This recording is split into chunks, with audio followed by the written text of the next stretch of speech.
welcome to another issue of Comic Station. This is issue number 47, and we're going to kick it off with a little bit of starting out with a number 2. This is Samurai Jack number 2, and while we showed number 1, I wanted to follow up and let people know that yes, this still is as fun, and it really does nail the Samurai Jack television show very well, and the artwork still maintains the quality of the first one. So if you picked up Samurai Jack and you enjoyed it, or if you enjoyed the television show and you didn't pick up the comic, go back and get the number 1. And of course, the main reason why I did that is because of these statues right here. You get Samurai Jack and a coup, and I really like these statues. They're accurate. You gotta love them. They're very accurate. They look like they just jumped off the page. Yes, the television show and the cartoons were not overly detailed, and neither are these statues, but they look, like you said, they jumped right off the screen, right off the page. They are beautifully done. I do like the details that they have. They maintained really well. The sword is really well done on Jack, and Aku's face is really that's all he is. He's a face. So it's very expression. It's perfect. It's a lot of expression in his face. Awesome. So yeah, let's actually jump into one. A number 1 for this week, but it is another Cataclysm. This one follows the Ultimates and Nick Fury. The Ultimates is a team formed to fight Galactus. This book promises Nick Fury, Danny Ketch, Emil Blonsky, Cassie Lang, Hercules, Sam Wilson, and a Hulk organism designed only for killing. So that's the fun of it. Yeah, seems cool. Less accidental Hulk. Less accidental. Speaking of killing, we have number 1 from Image this week. This is Voice in the Dark. It follows a college freshman as she enters into her diary. It has been so many days since I've killed someone. She apparently is a budding serial killer and has a radio talk show. I was unfortunately not thrilled with this. It was very long. It was a little bit difficult for me to get through. I don't want to say that there was anything necessarily that stood out that was terrible about it. The artwork is neat. It's very clean. It's well done. It's actually all done in black and white, which I felt was nice. However, and the writing is good too. It really didn't grab me. I had to kind of force myself to keep going.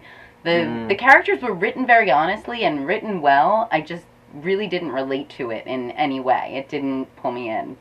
So it wouldn't be something that I would personally pick up the number 2. It seemed very much along the lines of Dexter, but without a lot of the things that I really loved about Dexter. Maybe not as showy or high quality as like the television show made it bombastic, but maybe eventually it'll get into that. I hope so. It seems like that there's a lot there, and that the writer is really good. There's just a couple of elements that are missing. All right. So close, but no cigar. Mm-hmm. And speaking of cigars. Number 0, you're just not doing a number 1 No, this I week. refuse to do a number No 1. number 1. I am not doing number 1s this week. So this is a number 0. This is Harley Quinn, number 0. And the gimmick of this issue is that there are 17 different artists in this one comic. So everyone gets a page. Obviously, the main writer for issue number 1 actually gets a few, but almost every single page is a different artist, each one having their own styles and interpretations of Harley Quinn. The premise, kind of, you can somewhat call it a story, is she is imagining if she were to have a comic, who would draw her? Because obviously how she looks is the most important thing. So they go through a menagerie of different artists, each one's bringing a different style. They do mention the name of the artist, which I was happy to see, because there were some especially that stood out, and I'm probably going to go look up that artist. And this issue, probably that's the best thing I can say about it, is you'll find some artists that really stand out, or styles that really stand out, and you'll be able to follow them a little bit more. There are some bigger names and some smaller ones.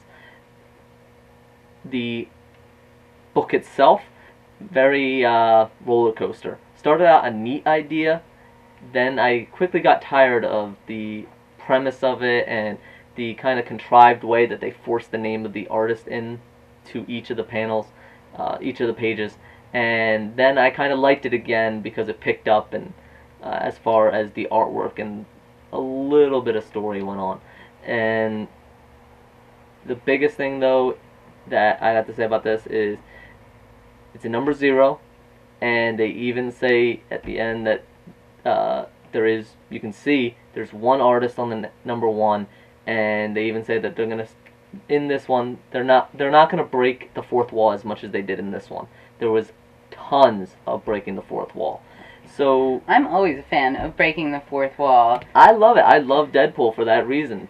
But it's not a good representation of the Harley Quinn series getting her own title if the number 1 is so drastically different than the number 0. One's kind of a number 0 as far as a teaser, but it doesn't tease the actual series. Gotcha. Okay.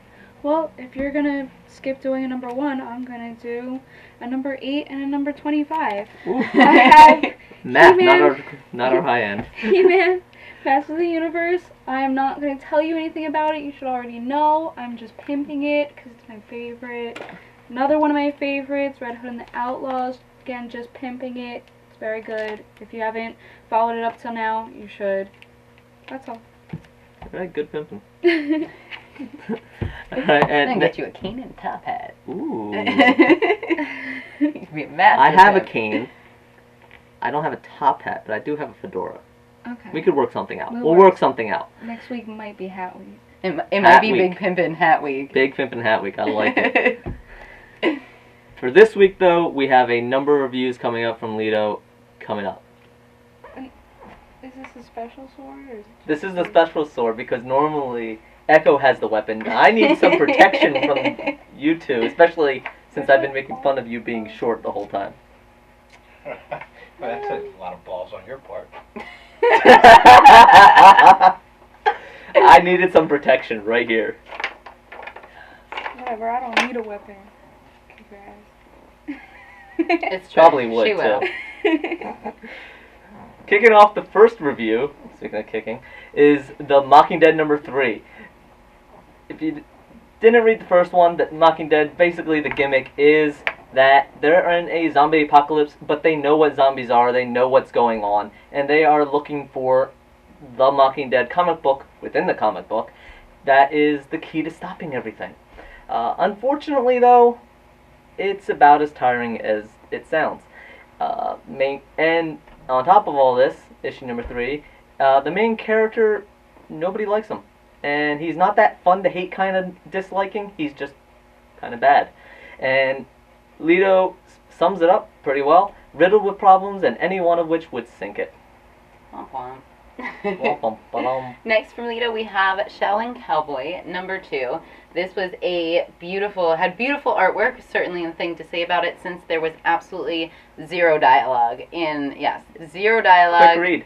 Yes, very quick read, especially for the illiterate. This would be a great new comic. There you Great go. way to introduce you Always into look on the comics. bright side. Yes, he says that the gore is really detailed, gets a little tiring unless you want to play Spot the Tattoo, which can be fun, but also a little gross at times. Oof, yeah. Next from Lido, we have Conan the Barbarian. Actually, Issue number 22? Issue number 22. He actually did a positive review here. Well, that's weird. Shocked face. It manages to inject fresh energy and life into a character that Lido says legitimately thought didn't have anything left. It begins a new storyline by Brian Wood and Conan with pirates looking for Mystery City in a foreboding jungle setting.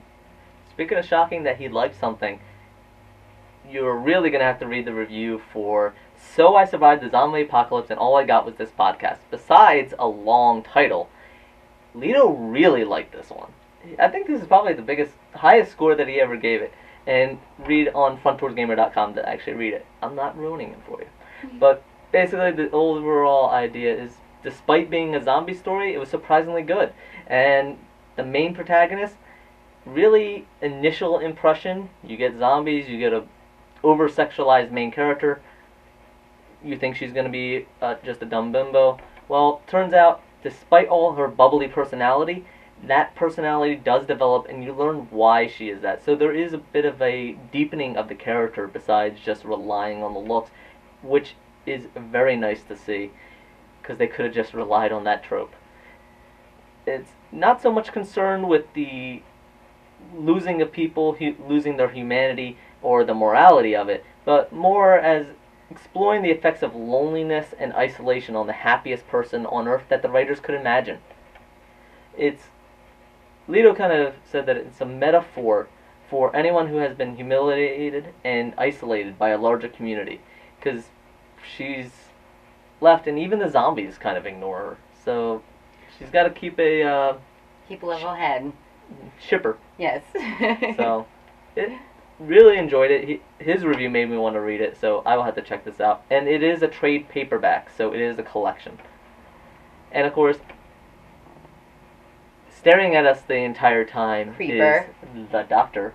And we wanted to end today's episode with giving a little notice that yes, the 50th anniversary of Doctor Who is coming out on Saturday. It's going to air.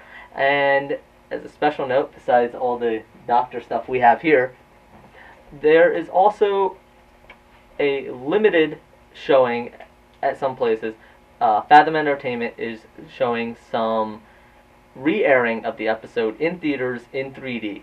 So if you are a big Doctor Who fan, a Whovian, you may want to check it out. See if your local movie theater or theaters are hosting one of these, and go have some fun. I did pick up some tickets, and I'm gonna go. It's like sitting in a really big living room. He's gonna go get his Who on this weekend. So I can't imagine that it's gonna be quiet at all. But again, that re-airing in theaters is on the Monday after it airs. So coming up Monday. All right. Thank you very much. Hope you enjoyed this episode of Comic Station, issue number 47. And we tried a little changing up of location. Let us know if you liked it. Comments, questions, anything, always welcome. We love to hear from you. Thank you guys so much. Comments, likes, subscriptions, that's what keeps us... Keeps it going. We'll keep coming in back. business, unfortunately. And we can have some fun with it while we are. So, alright. And we will see you next week. Thank you guys. Bye. Thank you.